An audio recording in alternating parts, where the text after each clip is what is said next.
2027 পরের ওডিআই বিশ্বকাপ পর্যন্ত ফর্ম আর ফিটনেস ধরে রাখতে পারবেন কিনা মুশফিক আর মাহমুদুল্লাহ, সেই প্রশ্ন জোরালো। সেই বিচারে এবারে চ্যাম্পিয়ন্স ট্রফি হতে পারে তাদের শেষ আইসিসি ইভেন্ট। বাংলাদেশের সম্ভাবনা অনেকটাই এই দুজনের ওপর নির্ভরশীল।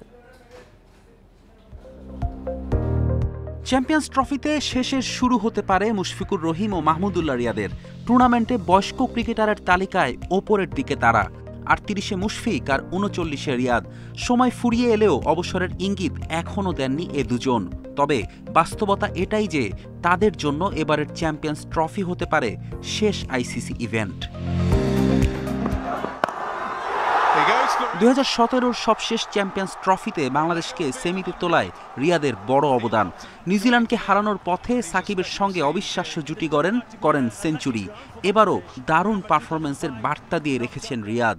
সবশেষ 4 ওয়ানডে ম্যাচেই 50 করেছেন। উইন্ডিজ সিরিজে হাসে রিয়াদের ব্যাট। তবে অনেকটা ব্যাকফুটে মুশফিক, ম্যাচ প্র্যাকটিসের অভাব তার। 2024-এর মার্চের পর ওয়ানডে খেলেন গেল নভেম্বরে আফগানিস্তান সিরিজে। শারজায় 1 ম্যাচ খেলেই ইনজুরিতে পড়েন। এরপর আর ওয়ানডে খেলা হয়নি। বিপিএলও ব্যাট হাতে খুব ভালো যায়নি মুশফিকের। সমৃদ্ধ ওয়ানডে ক্যারিয়ার দুজনের প্রায় 37 গড়ে মাহমুদুল্লাহর 5,685 রান। একই গড়ে মুশফিকের সংগ্রহ প্রায় 8,000 রান।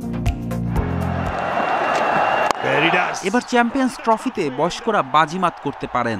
সবশেষ ইংল্যান্ড সিরিজে রোহিতের সেঞ্চুরি, সাউথ আফ্রিকার বিপক্ষে উইলিয়ামসনের 133 সে বার্তাই দেয়। অভিজ্ঞ মুশফিক রিয়াদের উইলোর দিকে চেয়ে থাকবে বাংলাদেশ। ফেরদৌস ইসলাম, ইন্ডিপেন্ডেন্ট নিউজ।